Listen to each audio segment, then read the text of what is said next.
Welcome to the Christian Atheist, where faith and reason fuse in the Incarnation. Episode number 68, an interview with Michael Wiseman of The Bible Says What? Podcast, Part 1. In this episode, we begin a three-part series presenting our interview with Michael Wiseman, the host of the atheist podcast, The Bible Says What? Today's special guest is the host of the Christian Atheist podcast. Welcome to the show, John Wise. Thank you, Michael. Glad to be here. I appreciate you taking the time, coming on, agreeing to be on the show.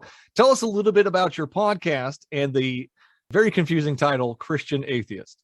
Yeah, the most frequent comment I get from everyone is, what kind of a moron are you? An oxymoron. Yeah, it's brilliant. So I get it from both sides, right? Yeah. I stand in the middle. I have stood in the middle in many ways all my life. Spent my first 25 years as a Christian, and then walked away and became an atheist. For 25 years, taught philosophy as an atheist professor of philosophy. And then in 2019, well, it wasn't just 2019, there was a whole buildup. Story which I tell on the Christian Atheist. I don't know how many you got to watch, but I tell the whole story of the build-up from through those 25 years of the intellectual journey back to Christ, which sort of happened when I met my new wife. My old wife died in 2019. I shouldn't say my old wife, but sorry to hear that. She died in 2019, and my current wife's husband died in 2017, and we met, and she was kind of my portal back to Christ. Right, I remember you saying that. So you were an atheist before you met her, and then correct, up through first meeting her. Yes. Yeah, and then she, being a Christian, brought you back to Christianity. No, Correct? She didn't bring me back, but she was the portal through which I entered. In the sense that she was the value, the final capstone, the value that made it worth coming back. So explain that a little further. That's very confusing. So the wife she's the portal, but she didn't bring you back. The portal didn't bring you back. It was it was Christ that brought me back. Jesus brought you back. Mm-hmm. And how do you know that was Jesus that brought you back?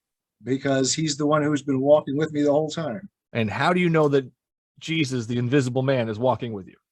I don't know it. Oh, okay. I believe it.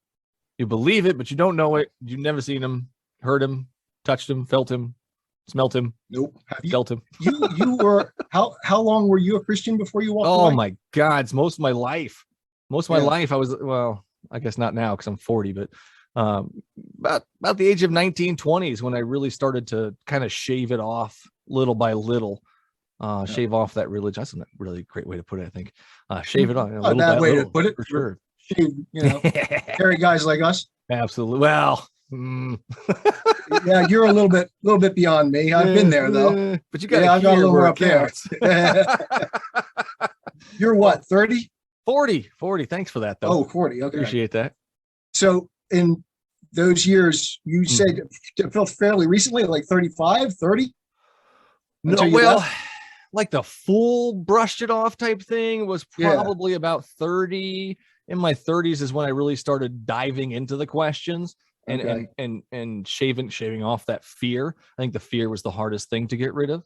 That's for sure. It's always in the back of your mind. Yeah, from the things I've listened to you from before, it seemed like that was the controlling factor for you. Yeah, I was taught very young I was broken, and if I didn't obey, if I didn't love, I was going to go to hell for eternity, and I better watch my eternal soul. So yeah, there's a lot there for sure. And the fear is definitely the hardest part to get rid of. Mm-hmm. But okay, then during those 30 years, did you ever have any sort of religious experience? All kinds of what I thought were religious experiences. For the listeners, I was born and raised in the church. It was a very, very tight Jesus bubble that I lived in. And when I started to look outside that bubble, that's when the bubble started to burst, I guess. Jesus bubble. All right. So I went to Bible to be a pastor. Mm-hmm. And so those first 25 years of my life, and I never had a religious experience that I could talk of. None. I mean, you said you had some that you Well, thought. you know, tingles, I don't think I had feelings. Feelings is, I've is had all I lots got. of feelings, but I've had feelings from rock concerts. Exactly. Man, Exactly. that's my point. Exactly. Yes, Yeah, from movies and rock concerts, it's the same thing. And that's why I questioned it. So how is you actually experienced something besides feelings? Very curious. What was it? I experienced reason. Reason is what brought me back to Christ in terms of my intellectual journey. If you watch it, listen to the whole thing, I would say it's reason more than anything that brought me back. But it was also reason that took me away. Okay, so because I was pretty convinced as a faith postulate in Bible college that this was the right way. But I saw all the things that you've talked about in the Bible. Mm-hmm. And I said, this is crap. I finally said, this is crap. I don't believe it. Yeah. And then one day when I was in grad school, I woke up and I said to myself, at that point, I was kind of like an agnostic. Yeah. I said to myself, there's no God. And I never looked back. And I never thought it would ever switch again. Yeah. It's hard to once you look past that curtain. It's like the Wizard of Oz, man. You've seen who the man who works the machines is, and it's just people. Oh, yeah. I don't. That's the problem. There is no man that works the machine. There's nothing there, and there's nothing there for anything. I mean, everything falls apart. There's no meaning left. Well, how do you figure? That doesn't mean what's that? Well, how do you figure there's no meaning left? There's no meaning left in the universe. No objective meaning. You lose it. Okay. Now, you know, you have epiphenomenal meaning. That's fine. I'm not real keen on epiphenomenal meaning. I like real, robust meaning. And family and friends and people and pets. Exactly. All those things mean a lot. Yeah. And community means a lot. And what means a lot to me also as a philosopher, a professional philosopher, is making things fit together. Okay. I like the packages to make sense from top to bottom. And that doesn't mean there isn't any mystery anywhere, because if there's no mystery, you're an idiot, because we don't know much of anything. We don't know everything. I'm a big fan of Socrates. Yeah. Right. I taught Socrates and Plato for 25 years as an atheist until I started realizing these guys have it together better than I do. They're theists. Okay. Socrates might have slid towards agnosticism, but still pretty much theists. And for me, I started to say, wait a second, if I'm willing to question and overthrow everything in my life for atheism, because I thought it was the right choice, and I did. I mean, I looked at science and I said, science has proven there's no God. Which I know it now. Just so we know, atheism and science is two different things. You can still be a scientist and believe in an invisible man upstairs, for sure. So atheism doesn't bring you to science. Nope. Yeah. Nor does science bring you to atheism. Right. Well, I guess for some people maybe, but majority. No, you're right. That's fair. Yeah. So this reason, what was this reason that brought you back? The reasoning, because I don't see any reason or logic in the Christ story at all. I fail to see it. Okay. Well, look around. The death and life cycle is everywhere. Right. The death and life cycle. We didn't know this before. The Greeks knew this long before we did. I mean, dying and rising gods for forever. Yeah, for sure. Yeah, well, okay. And they understood that there was some sort of thing behind all of this pageantry. Seasons. It's called the seasons. That's what they didn't realize. It was the seasons. They thought the seasons were some kind of spiritual thing that was going on, some kind of they personified lots of things, right? Aphrodite was the goddess of love. Anthropomorphized. Everything. Right, anthropomorphized. Good for you. Yeah. Thanks. So as a philosophy professor, that impresses me. I appreciate that, because my students don't generally come up with terms like that. But that's what they did, you know. And it's very weird that the story kind of just keeps evolving, and eventually you get to Jesus and Jesus's death, which is 100%, if the Bible is accurate, pointless. It's a pointless death. The great thing about Jesus is he really ends up being kind of the summation of the religious insights from start to finish. And that was one of the major things that he kept coming back to me, Michael. He kept coming. I didn't believe in any of it. I didn't believe in God. And then I find Jesus walking around in Plato and Aristotle and Socrates, all the things they talk about. Jesus is there. Not, of course, literally. Not, of course, yeah. In figures, he is there. Well, I mean, if you make those puzzle pieces fit, for sure, you can do that. If I have the piece in the shape, I can cut it out and put it in there. I mean, that's just. I could actually go get my book Republic, and I could read something to you that you'll say, yeah, that sounds a lot like Jesus. In fact, what is it? I want to know. Okay, let me before I go to that passage, let me present Socrates' story to you. Gotcha. Socrates said, the one thing that I know is that I don't know anything.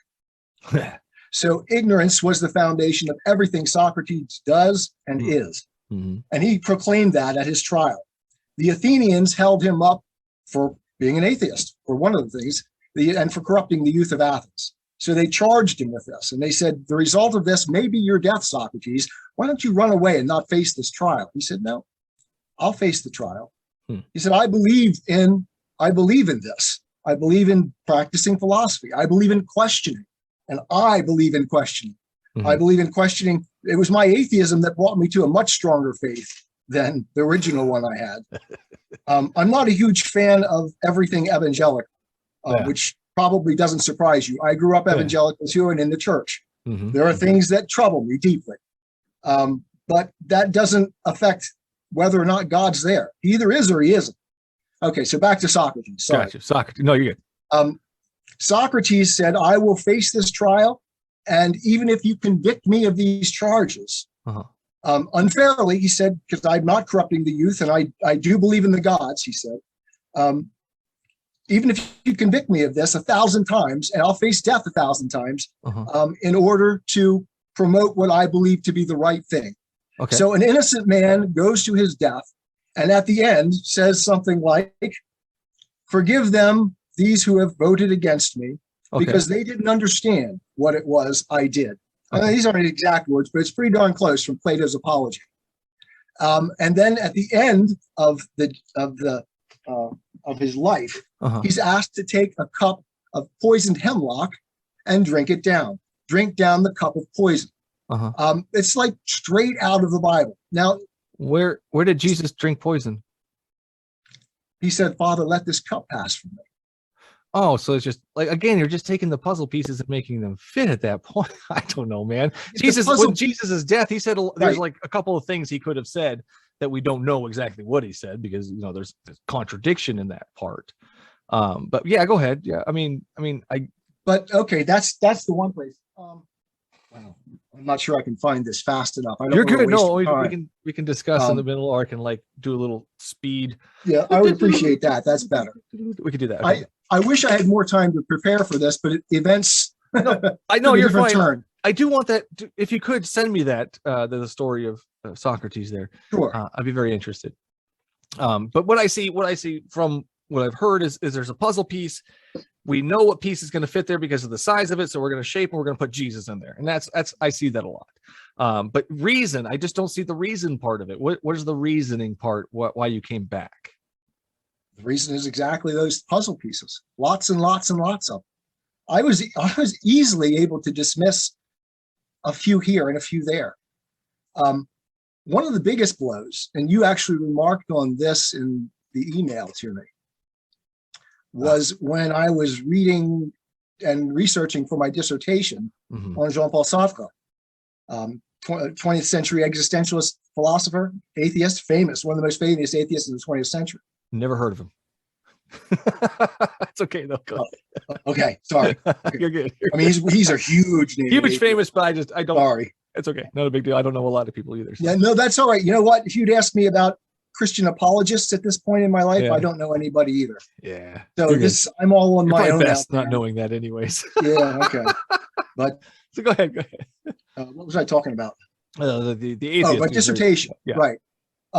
And in the middle of all of my research, as a young atheist who still thought to himself, I know there's no God. Sartre came out and said,